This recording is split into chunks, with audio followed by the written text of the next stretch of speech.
Okay, today's video, I'm swapping out the 50-degree VTC gear. I'm taking off this 25-degree VTC gear that comes on the JDM engine, or comes on pretty much K24 A's and A2s. I'll be swapping on the new one. I will be cleaning off all of this gunk here, all of the previous sealant, and sealing the engine up and getting it ready to pretty much put into the car. Pretty straightforward. We're going to take off this 17mm bolt to loosen the VTC gear off, or the intake cam gear. It's a 17.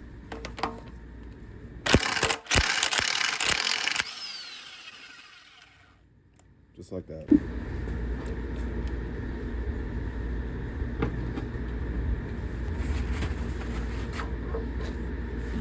That's it. It's as simple as that. That is the 25-degree RBV, I guess, intake cam gear.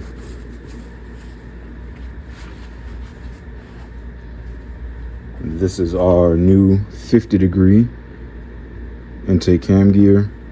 Right now it's in the unlocked position. From what I've read, you want to leave it like that. You do not want to twist this in any way, shape, or form. You just want to stick it right on. Just like that. I'm going to reuse the same bolt. Oh, no, I don't think that's lined up.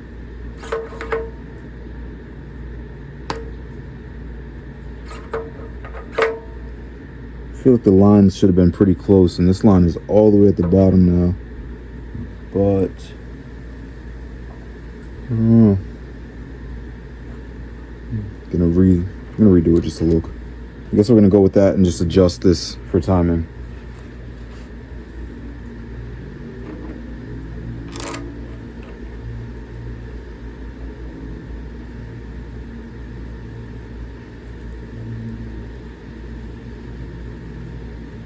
And this gets torqued down to, I believe, 80 foot-pounds. I'm gonna double check right now and just make sure. I just looked it up. It's 83 foot-pounds. So I'm gonna find my torque wrench and try to do that the best I can without flipping this thing over. And then we're gonna set the timing and go from there.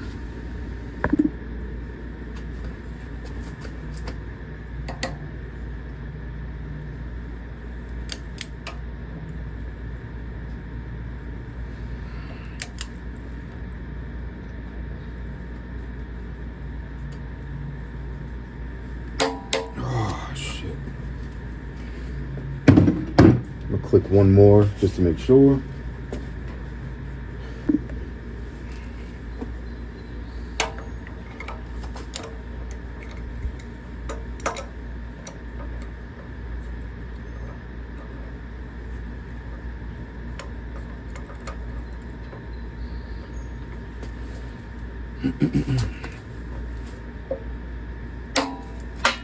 All right, that's good. I can set timing and get all that goop off, all that old sealer. All right, to take off all that old sealant, I use one of these scrape-right blades. It's plastic from Permatex, and it doesn't ruin anything. You can literally go to town, and it takes it right off, just like that. And this is already falling off. Okay, I got the timing belt on. What you're trying to do is match these two lines here. I'm trying to get this dot in between those two darker colored links, as well as that dot between those two darker colored links. And there's one more dot under here that you can't really see it.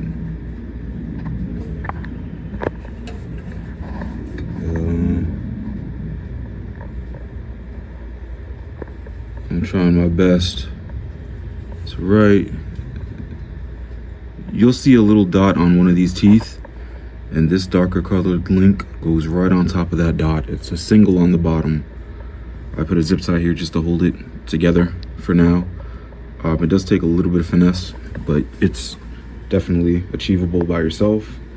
Now I'm gonna put the guide on this side, then push this in and put the tensioner on, and we're pretty much all set with timing.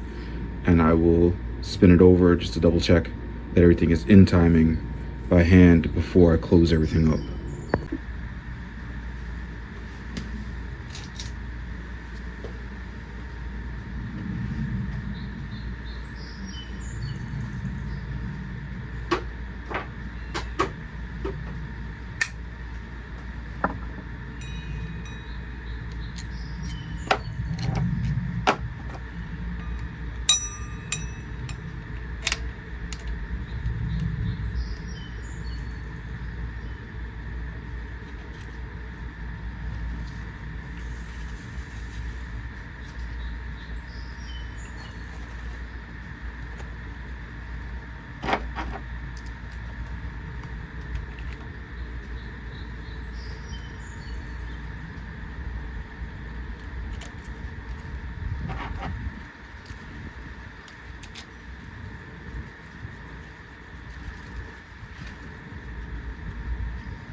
Everything looks good under here, so I'm gonna put the tensioner on. Just make sure everything is lined up.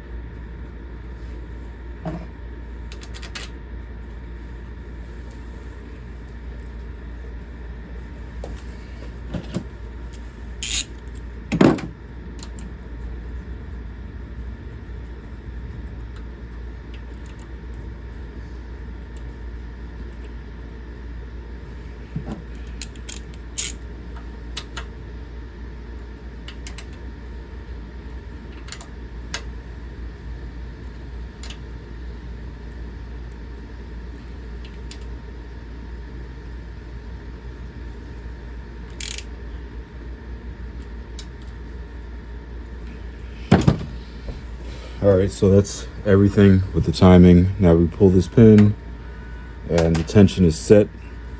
One trick I did learn from another YouTuber was to get a pry bar and actually make this click at least 3 times, if I recall correctly, just so it sets the appropriate amount of tension. I did that with the E30 and it worked out just fine, so I'm gonna do it again. All right, so listen closely.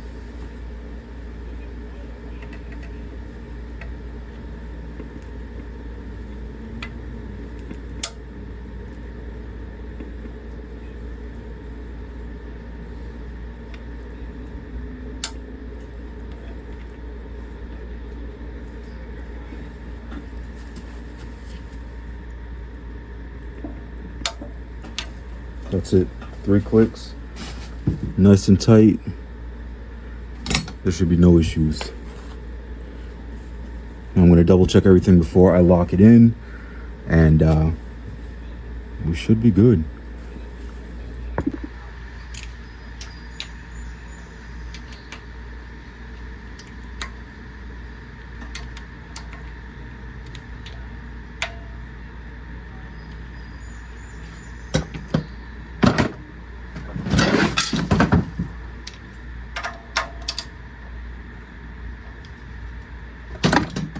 All right, so I'm gonna spin it and just make sure that everything is lined up.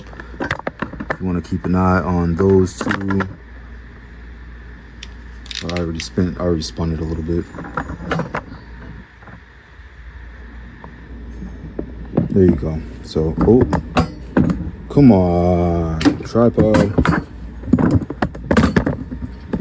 Can't get good help anywhere. All right, so I'm going to reset it to top dead. It was right there. That's top dead center. As you can see, the 2 lines are exactly even.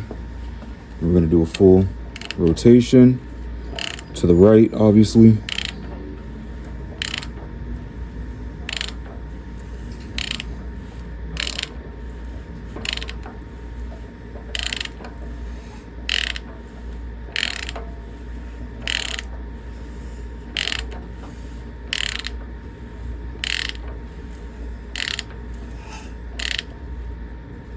So that should be top dead center. Again, those two match up. The bottom matches up. Let me show you. So we did a full rotation. Everything lines up here. Boop, boop. We have our dot here, our arrow there. There's an arrow on this side somewhere. I don't know where it is. I don't know where that one is, but it's there somewhere. We come down here. Those two are lined up. And yeah, we're good to go. Everything is in time. So now I'm gonna seal up the front cover. And that's really it. Let's get that done. All right, so I sealed up everything on the engine. The timing cover that I painted in wrinkle black came out really nice. I polished the valve cover. Well, I tried my best to sand it and polish it.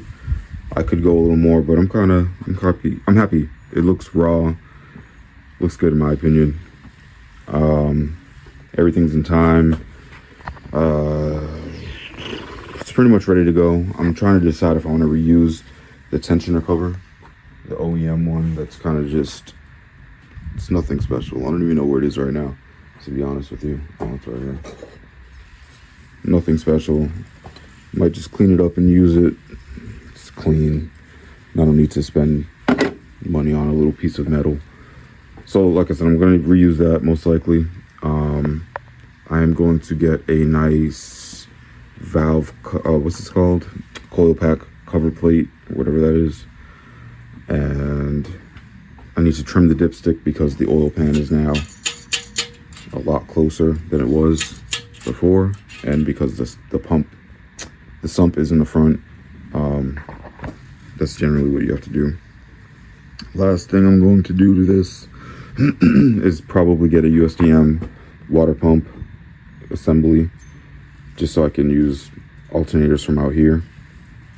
And I need to get the idler pulley or whatever that is that works with the setup. That's really it. The next video will be putting on the water neck that goes to the front and putting the clutch on and transmission. So this thing will be pretty much all set and ready to go. Oh, and the motor mounts, so I can stick it into the car, see what clearance I have, and start trimming from there. I don't think there'll be too much trimming. There's a lot of room in here. And the K-Series is kind of small. So that's really it. I will upload the next video when it's finished, and hopefully this thing will be in the car within a month or so, and we can get a first start before the end of the year, which would be awesome. So stay tuned. Appreciate y'all. Later.